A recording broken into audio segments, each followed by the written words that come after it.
بسم اللہ الرحمن الرحیم۔ حضرت ابو ذر غفاری رضی اللہ تعالی عنہ کا اسلام۔ حضرت ابو ذر غفاری رضی اللہ تعالی عنہ مشہور صحابی ہیں جو بعد میں بڑے زاہدوں اور بڑے علماء میں سے ہوئے۔ حضرت علی کرم اللہ وجہہ کا ارشاد ہے کہ ابو ذر رضی اللہ تعالی عنہ ایسے علم کو حاصل کیے ہوئے ہیں جس سے لوگ عاجز ہیں، مگر انہوں نے اس کو محفوظ کر رکھا ہے۔ جب ان کو حضور اقدس صلی اللہ علیہ وسلم کی نبوت کی پہل خبر پہنچی تو انہوں نے اپنے بھائی کو حالات کی تحقیق کے واسطے مکہ بھیجا کہ جو شخص یہ دعویٰ کرتا ہے کہ میرے پاس وحی آتی ہے اور آسمان کی خبریں آتی ہیں، اس کے حالات معلوم کرے اور اس کے کلام کو غور سے سنے۔ وہ مکہ مکرمہ آئے اور حالات معلوم کرنے کے بعد اپنے بھائی سے جا کر کہا کہ میں نے ان کو اچھی عادتوں اور عمدہ اخلاق کا حکم کرتے دیکھا اور ایک ایسا کلام سنا جو نہ شعر ہے نہ کہانوں کا کلام ہے۔ ابو ذر رضی اللہ تعالی عنہ کی اس مجمل بات سے تشفی نہ ہوئی تو خود سامان سفر کیا اور مکہ پہنچے اور سیدھے مسجد حرام میں گئے۔ حضور صلی اللہ علیہ وسلم کو پہچانتے نہیں تھے اور کسی سے پوچھنا مصلحت کے خلاف سمجھا۔ شام تک اسی حال میں رہے۔ شام کو حضرت علی کرم اللہ وجہہ نے دیکھا کہ ایک پردیسی مسافر ہے۔ مسافروں کی، غریبوں کی، پردیسیوں کی خبر گیری، ان کی ضرورتوں کا پورا کرنا ان حضرات کی گٹی میں پڑا ہوا تھا، اس لیے ان کو اپنے گھر لے آئے، میزبانی فرمائی، لیکن اس کے پوچھنے کی کچھ ضرورت نہ سمجھی کہ کون ہو، کیوں آئے۔ مسافر نے بھی کچھ ظاہر نہ کیا۔ صبح کو پھر مسجد میں آ گئے اور دن بھر اسی حال میں گزرا کہ خود پتہ نہ چلا اور دریافت کسی سے کیا نہیں۔ غالباً اس کی وجہ یہ ہوگی کہ حضور صلی اللہ علیہ وسلم کے ساتھ دشمنی کے قصے بہت مشہور تھے۔ آپ صلی اللہ علیہ وسلم کو اور آپ کے ملنے والوں کو ہر طرح کی تکلیفیں دی جاتی تھی۔ ان کو خیال ہوا ہو کہ صحیح حال معلوم نہیں ہوگا اور بدگمانی کی وجہ سے مفت کی تکلیف علیحدہ رہی۔ دوسرے دن شام کو بھی حضرت علی کرم اللہ وجہہ کو خیال ہوا کہ پردیسی مسافر ہے، بظاہر جس غرض کے لیے آیا ہے وہ پوری نہیں ہوئی، اس لیے پھر اپنے گھر لے گئے اور رات کو کھلایا سلایا، مگر پوچھنے کی اس رات بھی نوبت نہ آئی۔ تیسری رات کو پھر یہی صورت ہوئی تو حضرت علی رضی اللہ تعالی عنہ نے دریافت کیا کہ تم کس کام آئے ہو، کیا غرض ہے؟ تو حضرت ابو ذر رضی اللہ تعالی عنہ نے اول ان کو قسم اور عہد و پیمان دیے اس بات کی کہ وہ صحیح بتائے، اس کے بعد اپنی عرض بتلائی۔ حضرت علی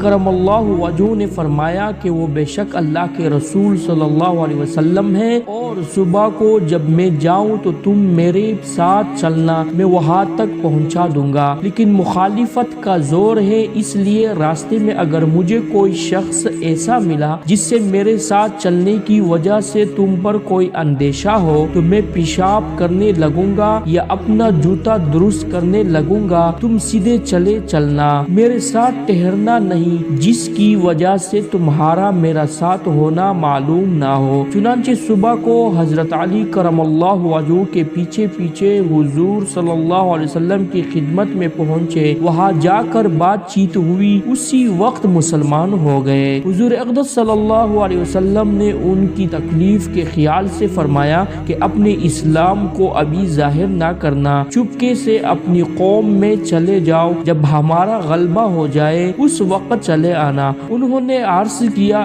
یا رسول اللہ، اس ذات کی قسم جس کے قبضے میں میری جان ہے کہ اس کلمہ توحید کو ان بے ایمانوں کے بیچ میں چلا کے پڑھوں گا۔ چنانچہ اسی وقت مسجد حرام میں تشریف لے گئے اور بلند آواز سے اشہد اللہ الہ الا اللہ و اشہد ان محمد رسول اللہ پڑھا۔ پھر کیا تھا، چاروں طرف سے لوگ اٹھے اور اس قدر مارا کہ زخمی کر دیا، مرنے کے قریب ہو گئے۔ حضور صلی اللہ علیہ وسلم کے چچا حضرت عباس رضی اللہ تعالی عنہ جو اس وقت تک مسلمان بھی نہیں ہوئے تھے، ان کے اوپر بچانے کے لیے لیٹ گئے اور لوگوں سے کہا کہ کیا ظلم کرتے ہو، یہ شخص قبیلہ غفار دیار کا ہے اور یہ قبیلہ ملک شام کے راستے میں پڑتا ہے، تمہاری تجارت وغیرہ سب ملک شام کے ساتھ ہے، اگر یہ مر گیا تو شام کا جانا آنا بند ہو جائے گا۔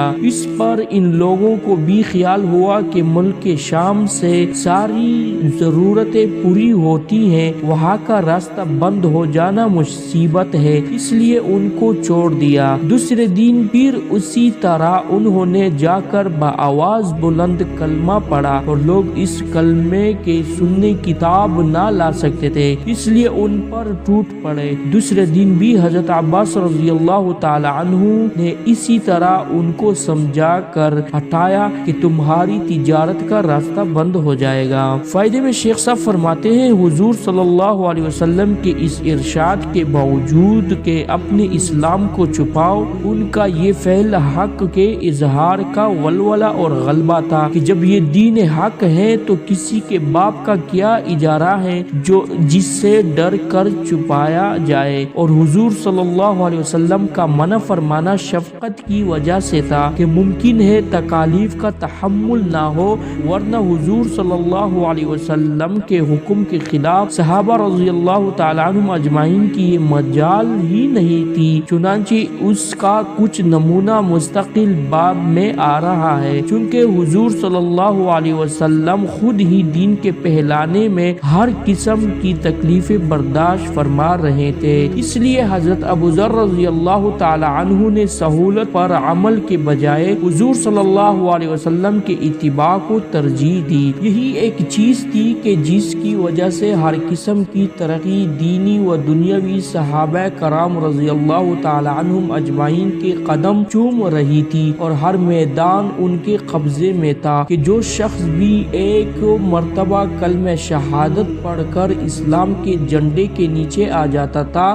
بڑی سی بڑی قوت بھی اس کو روک نہ سکتی تھی اور نہ بڑے سے بڑا ظلم اس کو دین کی اشاعت سے ہٹا سکتا تھا۔ صدق اللہ العظیم۔